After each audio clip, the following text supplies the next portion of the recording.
All right, good evening everyone. Welcome to Empower Hour here at Jannica. We're so glad to have you here tonight, whether you're joining us as part of Willow Rising, part of the local community, or just curious about what this evening holds. This space was created to bring people together for meaningful conversation, and tonight is a really special one. At Jannica, we believe community is more than proximity, it's shared strength. It's knowing that the spaces we gather in can be places of safety, empowerment, and possibility. And that's why we're honored to partner with Willow Rising for tonight's Empower Hour.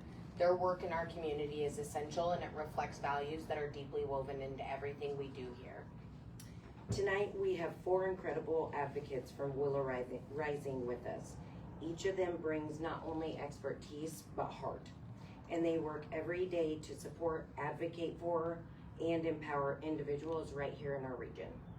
We're going to begin by hearing a little bit more about Willow Rising's work and the impact they're having. Then we'll open up the space for conversation because this is truly about community, connection, and shared learning. So thank you again for being part of it with us today. As we move through the evening, we invite you to really be here. Listen, reflect, ask questions, and allow yourself to connect. Not just with the speakers, but the deeper thread that runs through all of us. The desire to create spaces where people feel safe, seen, and protected. Yep. And so we are, as you know, we did just go live. So we are going to have the live going up until we stop it for the conversation. So we'll end the live after that. So we just wanted you guys to be aware of that. But we want to welcome Willow Rising and their advocates. And the floor is yours. Yeah. So, hello everyone. Yeah, and thank you guys for bringing us here. We met these lovely ladies just a few weeks ago, and they came to our office and we chatted, and they have just been amazing allies for us, and so we just really thank you guys for that. I'm Shoshana, I'm the director at Willow Rising.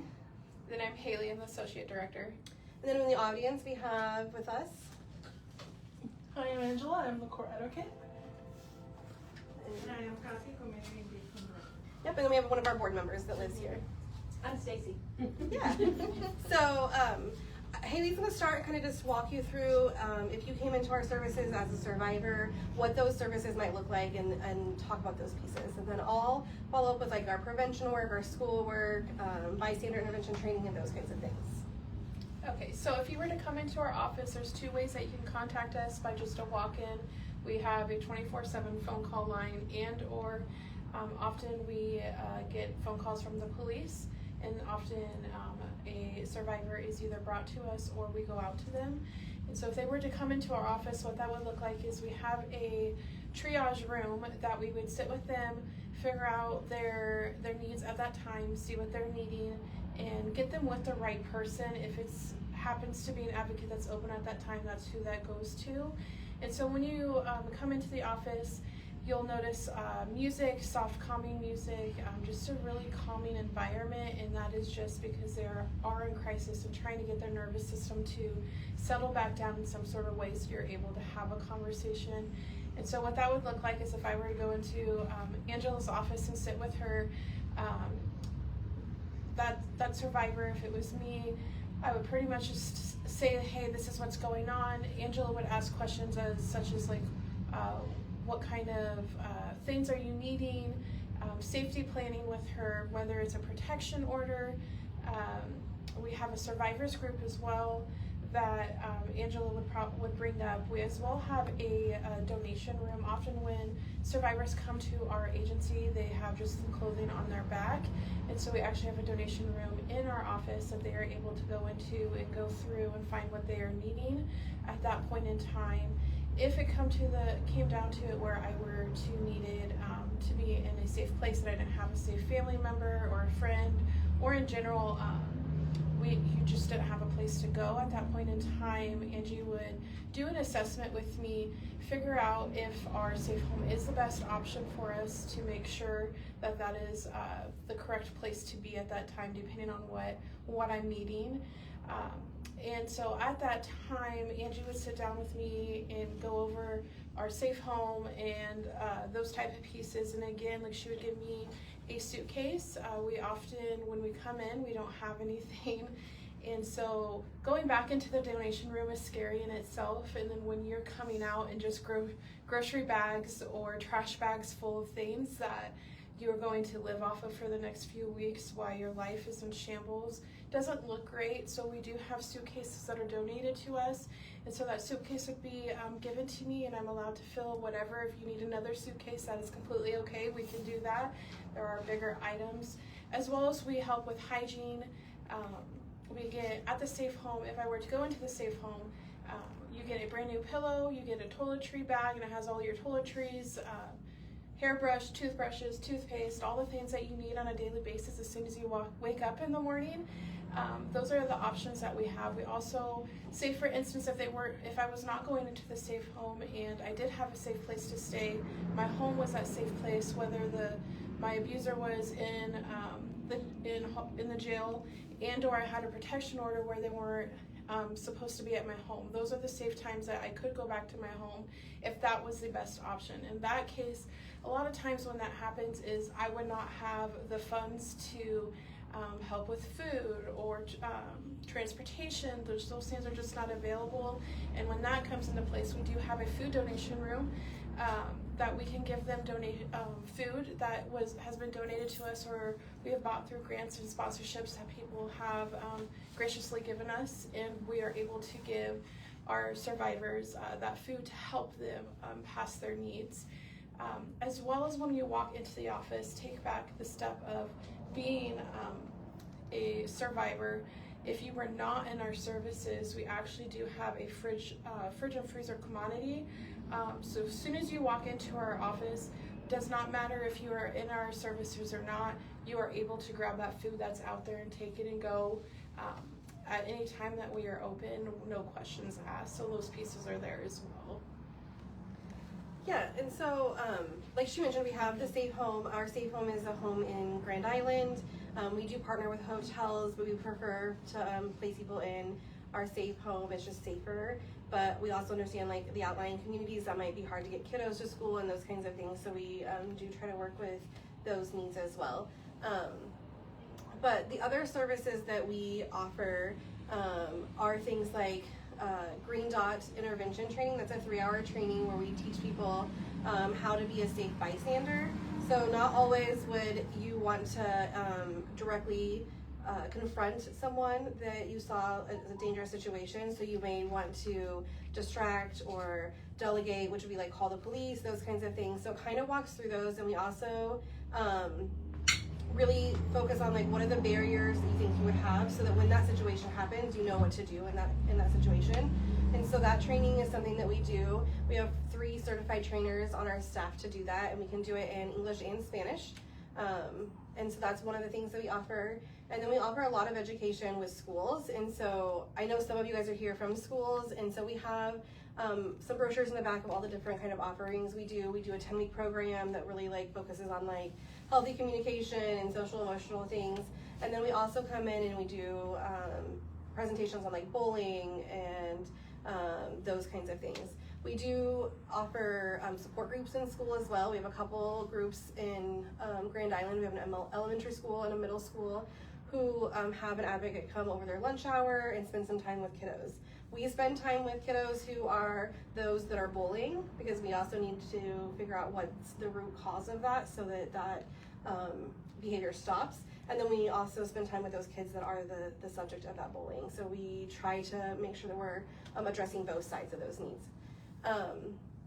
We also go into schools and meet one-on-one. Angie meets some kiddos at school because that's a safe place for them. Sometimes those dangerous situations might be in their home, and so she comes in and she'll meet with kiddos there at the school. We also go to a couple of different therapists' office. So one week they'll do therapy, one week they'll meet with an advocate and work on safety planning and their next steps in their journey. So we're really able to meet people wherever they are. We went into employers, met with people like in the HR office that haven't disclosed to their employer that something might be going on. And that's another thing that we offer. It'll be on our website pretty soon, but we have employer toolkits. And so in those toolkits, it kind of talks about how do I make sure that my space is safe for people to disclose if they're going through something. And then once they disclose, like how do I handle that as an employer? And so we have those available as well. We really kind of offer whatever. Right now we're also partnering with some places in Grand Island to offer a training for people who are salons, barbers, tattoo artists, because a lot of times we make connections with those people who we see regularly, and we start disclosing that information to them. And so like, how do they handle that, and like what is their options to make sure that they're giving people the information they need to. And so we're offering that. And then we just wrote a grant for CHI that we will meet with dentist office. Again, those people that you regularly see, your dental hygienist, right? I don't know about many of you, but I've had the same one for like 25 years. She knows everything about me. And so we want to make sure that like when we're having those conversations with those people, they also know how to handle that kind of situation, where to refer them, how they can communicate, how to build that rapport, those kinds of things. And so we really try to be available in any space that people will welcome us in, because we know that prevention is what's going to stop domestic violence and sexual assault. So especially with the younger kiddos, we need to be having those conversations and making sure that people know how to communicate safely and in a healthy way. We're not going in there talking about, what it might look like to be in a domestic violence relationship, but we are having those conversations about when someone says something that like doesn't make you feel good, what are your options? What kinds of things can you do, right? And so again, we try to meet people wherever they're at and offer our services that way.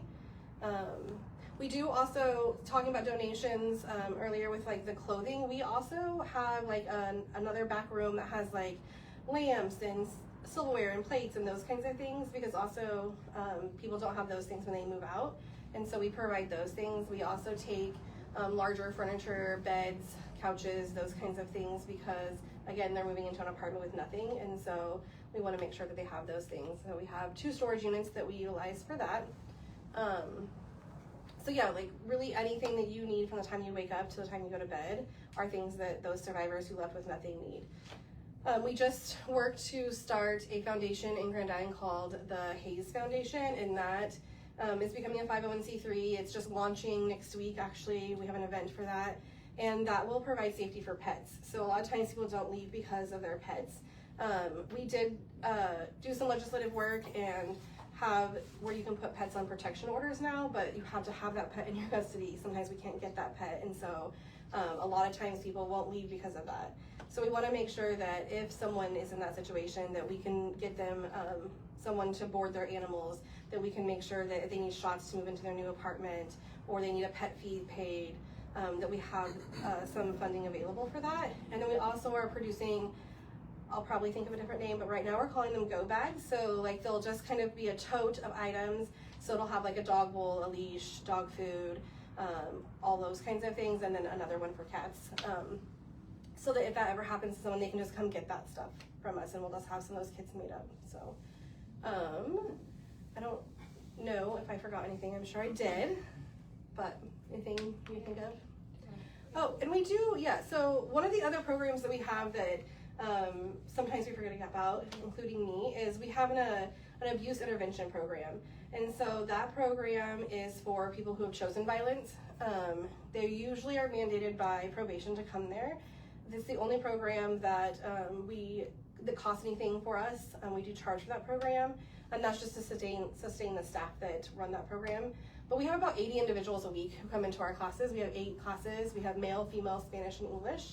And so that is another service that we offer, because we understand that like healthy communication and continued healthy behavior has to be learned sometimes. That the things that we're choosing have things that we've been taught or that we've chosen. We can unlearn those behaviors, and we can choose different things. And if we really dig down and we find out why those are our choices, then we can make better choices in the future. So we also offer that program. Anything to forget, Angie? No, I don't think so. The only thing kind of comes to mind is also on my face. Obviously, other things that we offer, obviously, like Tashana said, support group. I co-facilitate that with Fred from the Plains on Tuesdays. So that is the same day at the same time every week, just to have it consistent. Anyone in the community can come 2 support group. I do Spanish one as well.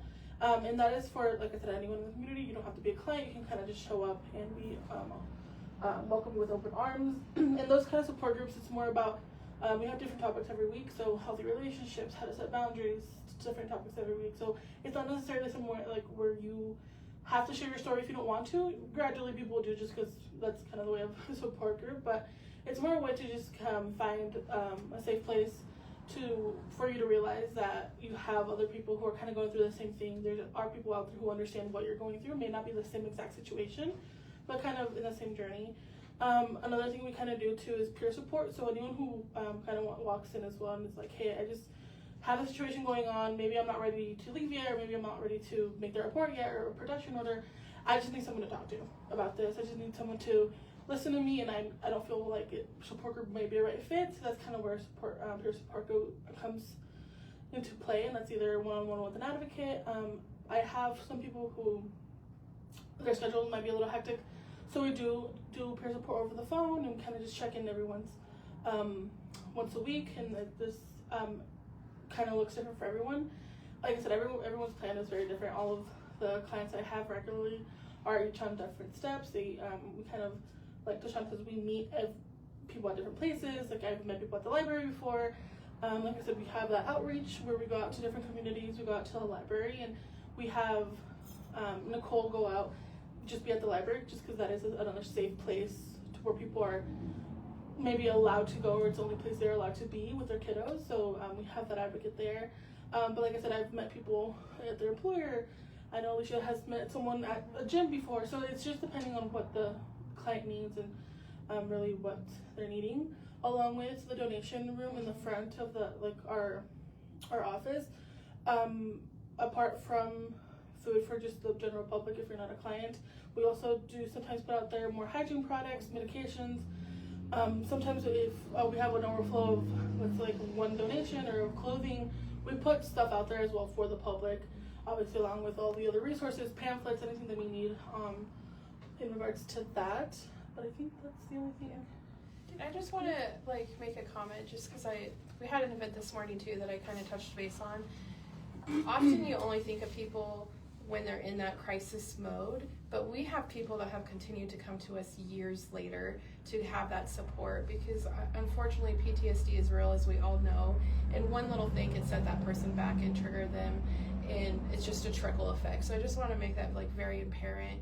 It's not just why they're in crisis, it's all the time. It's with you lifelong, no matter what the situation is, and we're here to help them through all those steps. And probably not unique to our agency, but in our agency, everybody that works there has a personal connection with domestic or sexual violence. And so when we're providing that peer support, it really is from a place of I understand what you're going through, and I've been in your place. And so here's the things that were helpful to me. The other thing that we always kind of touch base on thinking about this morning was when people disclose to you, it's really important not to give them suggestions of what they should do. That's never really that helpful for them. They've already have all this noise in their head about all the things they should be doing, things that they've been told. And even though it may feel like as a friend you're trying to help, it's really important just to be how can I help you? What do you need? How do you feel safe? And if you can't feel safe, what is the barrier to that safety? And let's figure that out. Let's figure out what that barrier is so that you can be safe. And really kind of framing it in that direction instead of you need to leave, you need to do this, you need to make this phone call. That's a really good way to build rapport with a survivor who's disclosing to you.